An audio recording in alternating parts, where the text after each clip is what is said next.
This was a very sensitive story to watch. It touched on surrogacy, it touched on forgiveness, it touched on marriage.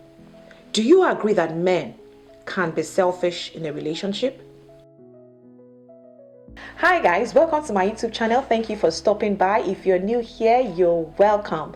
If you love to watch Nigerian movies and you like to hear straight from the heart discussions on them, then this is the place to be. Hit the subscribe button because you do not want to miss out anytime I have a new video.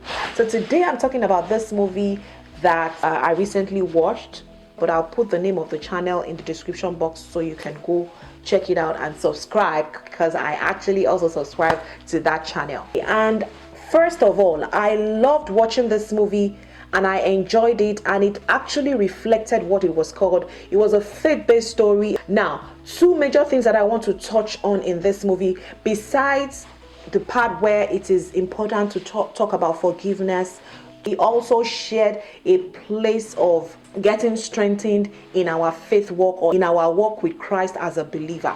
It's a faith-based story. Get to see more of this kind of movies in Nollywood. Not always about exposing the body. I was just so happy some people out there actually have such a matured level of movie delivery, you know, and everybody will still watch it and still get the message.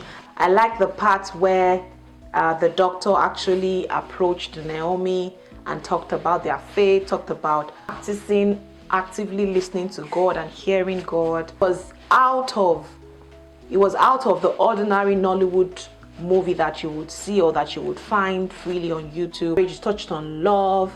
I just loved how Kwame kept loving Olivia even when she was hanged. Out of anger or out of being hurt, she said the things she was not meant to say. But sincerely, do you think Kwame was being selfish? Maybe, maybe not.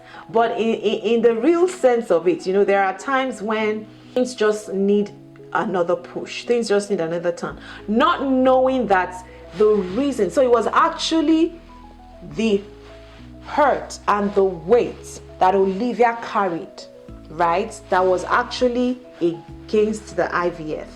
It wasn't that she wasn't fertile. It wasn't that our eggs were not good, until the point where they had four.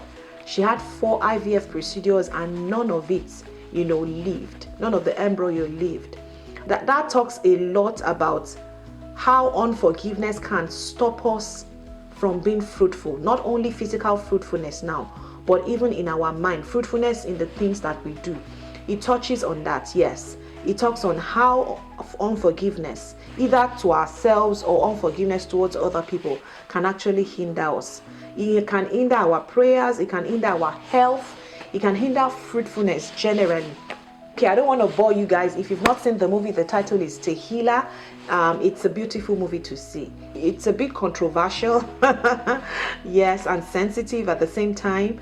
But I love the fact that Olivia and Naomi ended up together again. I love the fact that Naomi found love in the place of purpose. That was another interesting lesson. You know, I think there are actually a couple of lessons in this movie.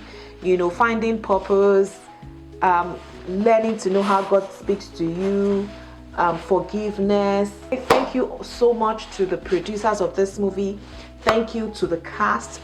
Thank you to the crew. We want to see more of this kind of movies. Let me know what you think if you've seen the movie. The title again is TEHILAH. Till my next video, if you're not subscribed, please hit the subscribe button. Stay blessed and remember, God loves you. Bye.